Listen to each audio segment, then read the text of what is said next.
jour, on s'est trouvé à Royan, marché de Royan, et je commençais à démonter nos antivols de vélo. Et il y a un type qui arrivait et qui nous a dit « Ah ben, heureusement que vous n'avez pas Alzheimer !» Alors je lui ai fait un grand sourire et puis je lui ai dit bah, « Si, je suis atteint d'Alzheimer, mais je me souviens quand même de mon code. »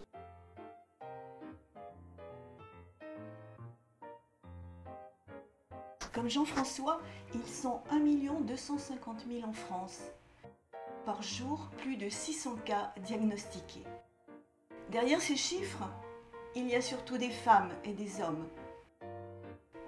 Bernard, Marie, Jean-François, Eliane, des visages et des familles, des souffrances, mais aussi des rencontres. Et des sourires. Pour eux, la vie continue. Je pense qu'il faudrait déjà ouvrir les yeux. Il faudrait écouter, vraiment écouter les personnes qui sont pas atteintes parce qu'elles ne peuvent pas grand-chose, mais l'entourage, puis dire que c'est du sérieux, quoi. On dit pas que quelqu'un est désorienté comme ça pour faire plaisir, quoi. Personne ne parlait de cancer parce que c'était traumatisant. On disait une longue maladie. Le mot était écrit en rouge dans le cerveau et on ne parlait pas de ça. Maintenant, Alzheimer, c'est pareil. Les gens ne veulent surtout pas entendre parler de ce mot-là sans vraiment savoir ce que c'est. Si on l'ignore, on ne va pas avancer. Il faut prendre de face. Ici, nous sommes au Centre Mémoire, Ressources et Recherche du service de neurologie, qui est un service dédié essentiellement du diagnostic dans le cadre des troubles cognitifs. Ce n'est pas un service d'hospitalisation, on est bien entendu relié au service d'hospitalisation, mais on est vraiment un service de consultation exclusivement. Il y a des neurologues, des psychologues, des neuropsychologues, des orthophonistes et une infirmière. Donc on a un vrai travail d'équipe pour prendre en charge nos patients afin de faire le diagnostic et faire du suivi une fois les diagnostics posés. Avec le vieillissement de la population, on fait de plus en plus de diagnostics, nous faisons de plus en plus de diagnostics précoces grâce aux imageries cérébrales, grâce à la biologie et grâce aux tests cognitifs également. Précédemment, les gens dysfonctionnaient et étaient pris en charge par leur famille sans aller chez le médecin. Actuellement, le fait que les gens viennent en consultation permet de faire ce diagnostic de plus en plus précocement, ce qui fait en quelque sorte augmenter un peu artificiellement le nombre de patients. Gérard, Jackie, Marie, François, Evelyne et leur famille ne sont pas seuls. Ils sont accompagnés par Christine, Pierre, Josette, Nadine, Michel, bénévoles pour l'association qui chaque jour viennent briser leur solitude et celle de leur famille. Le boulot d'une présidente, c'est d'être présent pour les familles, les recevoir, d'aller les voir à domicile si les familles ne peuvent pas se déplacer, ou trop éloignées, plus de voitures, voilà. Et de voir avec ces familles qu'est-ce qu'on peut mettre en place et pour elles et pour leurs malades. Très bien. Alors c'est facile, tant mieux si c'est facile, c'est pas facile.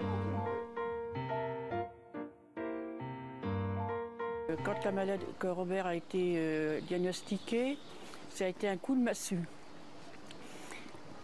On a été avec mon fils très désemparés parce qu'on ne savait pas du tout par où commencer, qu'est-ce qu'il fallait faire. Je les reçois au bureau, une première fois seule, une deuxième fois avec leurs malades s'ils viennent sur les activités. Et voilà, c'est là où on trouve le changement, quoi. Une famille, déjà, il faut un certain temps pour que les dents puissent laisser son malade chez nous, bien sûr, sur les activités, ce qui est normal.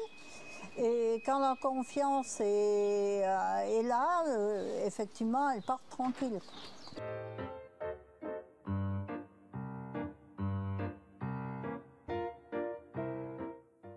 et j'ai dû me renseigner un peu plus profondément sur à la fois la maladie d'Alzheimer, pour essayer de comprendre, Donc j'ai contacté France Alzheimer 63 et Madame Dujardin m'a donné énormément d'informations, à la fois pratiques, techniques et des informations très très intéressantes, à la fois par rapport aux contacts médicaux. Elle m'a conseillé un gériatre pour mon papa spécialisé dans la maladie d'Alzheimer. Elle m'a conseillé aussi de faire la formation d'aidant Alzheimer et ça a été très bénéfique pour moi. La formation pour les aidants, alors qui parle de la maladie mais aussi de l'accompagnement de leurs malades et les différents stades de la maladie. La dynamique de groupe fait qu'on apprend énormément de choses et que ça aide au quotidien énormément. Les différentes animations, les mini-stages à droite à gauche, c'est important.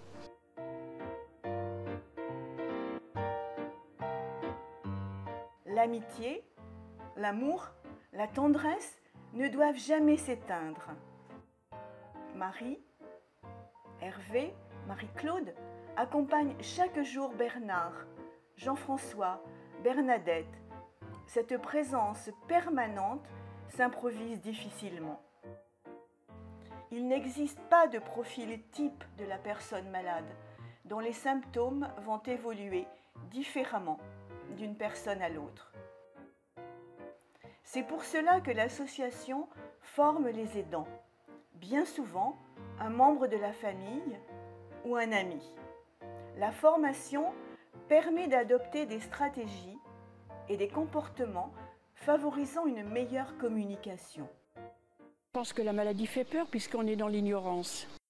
Il est prouvé que quand il y a des aidants, on a une évolution, on va dire, moins rapide de la maladie. Biologiquement, la maladie reste la même au niveau cérébral, mais les conséquences de la maladie sont moins importantes quand le patient est entouré. Donc le rôle des aidants est fondamental, d'où l'idée actuelle d'essayer de plus en plus de mettre en place des choses autour des aidants. C'est un terme qui n'est pas si vieux que ça. La prise en charge des aidants est quelque chose d'assez récent et très bénéfique. Et souvent, quand elles nous ont trouvés,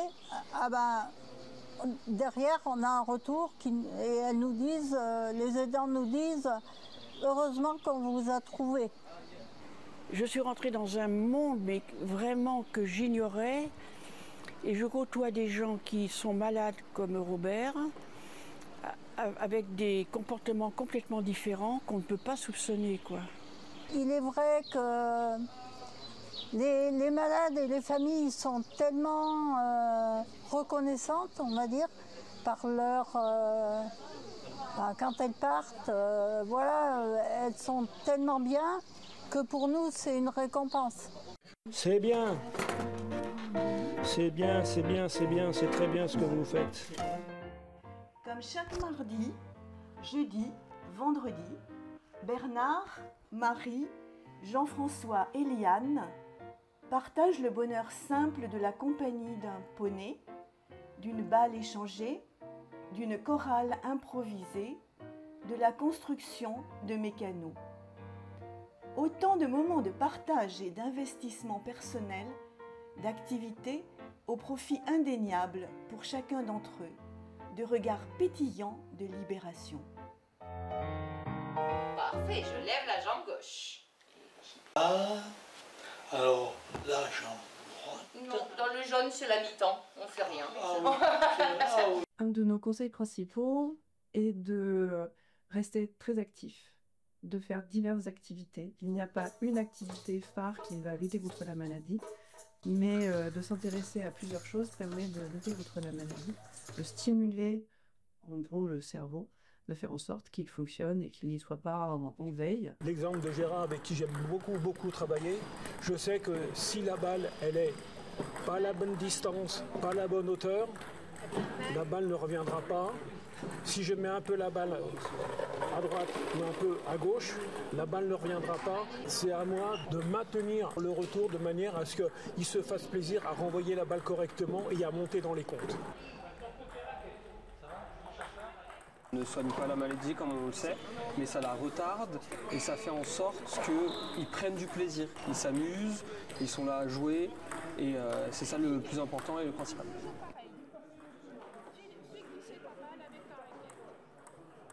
Ce n'est pas des amis choisis par Montaigne la Boétie. Sur le ventre ils se tapent les flots, les copains d'abord. En ce qui concerne ma compagne, qui est assez difficile pour s'intégrer dans un groupe, quel qu'il soit, l'effet positif, c'est la médiation animale. Dans mon travail avec eux, j'essaie de travailler un petit peu leur mémoire sur des choses simples, voilà, sur les douleurs, sur reconnaître les poneys, sur les parties du corps, enfin on parle un petit peu de l'alimentation. Et je passe par le poney aussi pour essayer de faire travailler leur mobilité. Ouais. Parce que du coup, ça les fait quand même marcher. Et puis, j'essaie de leur faire un peu les jambes, se baisser. Pour voilà, lever aussi les bras avec les anneaux, par exemple. Donc, c'est de travailler un petit peu leur mobilité. Nous apporte France Alzheimer, ben, c'est toute cette à Clermont, à savoir atelier mémoire, gym, on a fait de l'art-thérapie, on fait du chant. J'ai appris à mon âge à jouer avec mon papa et il adore ça. Toutes les activités de stimulation, toutes les activités quelles qu'elles soient, que ce soit du jardinage, ou de l'accueil de jour, ou de la sophrologie, ou de la musicothérapie, va avoir un intérêt pour stimuler le cerveau qui est en difficulté.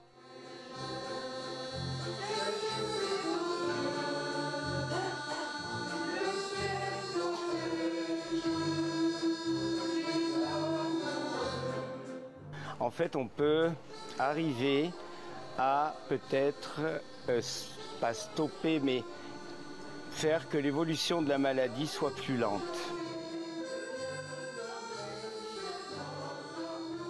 L'un des souvenirs que j'ai, c'est un fils qui est venu avec sa maman et qui m'a dit non mais elle parlera pas et non elle va rien dire. Et je l'ai mis à l'opposé et à l'opposé du groupe.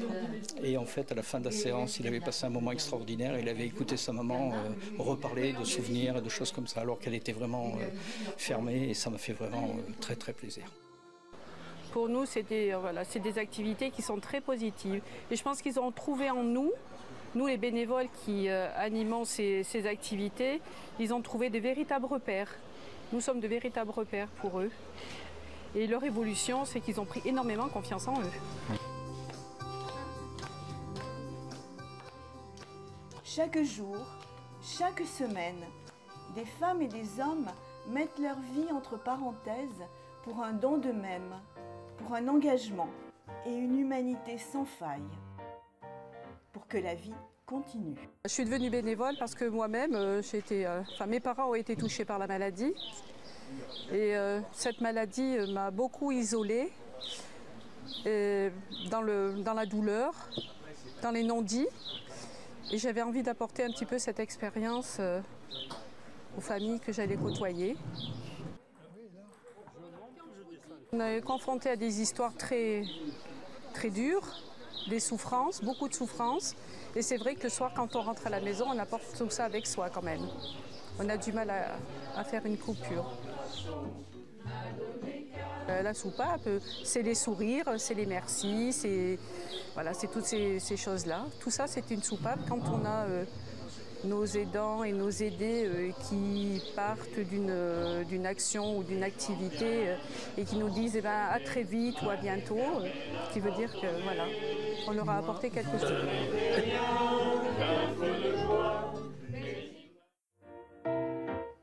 Prendre sa valise pour partir quelques jours ou simplement une journée, quitter le quotidien pour encore découvrir, partager et souvent créer des amitiés. Un temps pour vivre entre patients, aidants et bénévoles, cette même joie, les mêmes rires, la musique et la découverte. Chaque année, l'association offre aux aidants un ou plusieurs temps de répit pendant lequel leurs malades sont pris en charge. Cerise sur le gâteau, cette année, on a eu le privilège d'avoir un séjour en Ardèche de 5 jours. Et ça, c'est un vrai bonheur parce qu'ils ont pensé à nous, les aidants, de manière à pouvoir nous poser un petit peu et être aidés par des accompagnants, des bénévoles qui prennent en charge nos malades. Et ça nous permet à nous de nous retrouver aidants, de discuter et de profiter. Je l'ai vu discuter avec des aidantes ou des aidants et je pense que ça lui a apporté aussi des témoignages qui pourront l'aider dans l'avenir. Les aidants sont un petit peu libres de faire ce qu'ils veulent. Les malades aussi, bien entendu. Les malades accompagnés par nous. On est dans un cadre, effectivement, où on a de la piscine, on a des soins, c'est vraiment un cadre apte pour la relaxation. On connaît quelques-uns, mais on les connaît sur des séances de travail.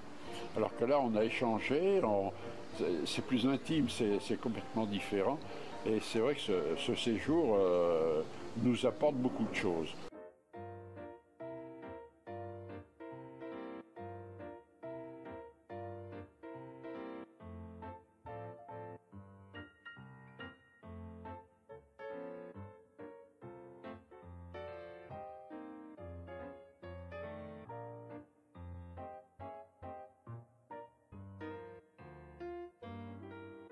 On peut parler, on nous écoute. Et comme on dit, vider son sac, ça fait du bien. On nous isole, enfin l'entourage nous isole. On s'isole de par les difficultés du quotidien. Et je dirais maintenant que Alzheimer, c'est ma famille. Et surtout, ne pas hésiter quand on est démuni à contacter France Alzheimer qui apporte toutes les réponses dont on a besoin, qui nous dirige dans les bons endroits, ça nous permet de ne pas être seul surtout. Venez taper à notre porte, osez bénévoles, parce que je crois que personne n'est confronté à cette maladie, donc ils ont besoin de nous pour être aidés. Il faut oser venir sur l'association, même pour 1 heure par semaine, 1 heure tous les 15 jours, mais venir.